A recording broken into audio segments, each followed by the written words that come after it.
அன்புமணியை நான் சொன்னேன், எந்த ஊருக்கு போனாலும் அந்த ஊரில் கலவரத்தை உண்டாக்கி காணாமல் பண்ணுறது தான் இவங்க வேலைன்னு.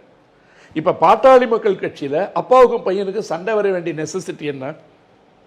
அன்புமணிக்கு வழக்கு நிலுவையில் இருக்குது, சிபிஐ வழக்கு. அந்த சிபிஐ வழக்கு நிலுவையில் வச்சுக்கிட்டு இண்டெக்ஸ் மெடிக்கல் காலேஜ் வழக்கு இருக்கிறது காரணத்தால் உன் மேலே வழக்கு இருக்குன்னு அவரை மிரட்டிட்டு இருக்காங்க. மருத்துவர் ராமதாஸுக்கு அவருடைய சுயமரியாதையை ஒத்துக்க மாட்டேங்குது. மருமகளும் பேரம் பேத்திங்கெல்லாம் போய் இந்தியில் நின்றுட்டு ஓட்டு கேட்குறாங்க, இந்தியில் பேசி ஓட்டு கேட்குறாங்கன்றது அவருடைய சுயமரியாதையை ஒத்துக்க மாட்டேங்குது. ஆனால் ஒரு இயக்கத்தில் வந்து அப்பாவுக்கும் மகனுக்கும் பிளவை உருவாக்குற அளவுக்கு இவங்களுடைய ஆதிக்கம் இருக்கு. இன்னைக்கு பொதுவெளியில் வந்ததால் நம்ம பேசுகிறோம்.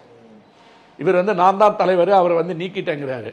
அவர் நான் தான் தலைவர், பொதுக்குழுவின் மூலமாக தேர்ந்தெடுக்கப்பட்ட என்ன யாரும் நீக்க முடியாதுங்கிறார். அவங்க உட்கட்சி பிரச்சனைன்றது வந்து பாட்டாளி மக்கள் கட்சியை பொறுத்த வரைக்கும் வெளியிலிருந்து பார்க்குற நமக்கு ஒரு இயக்கம் சிதைக்கப்படுகிறது, உடைக்கப்படுகிறதுன்ற ஒரு பார்வை இல்லையா?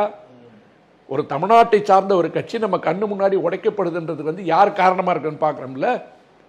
அப்போ பாட்டாளி மக்கள் கட்சியில் வந்து இந்த குழப்பத்தை உருவாக்குறது இவங்க தான்.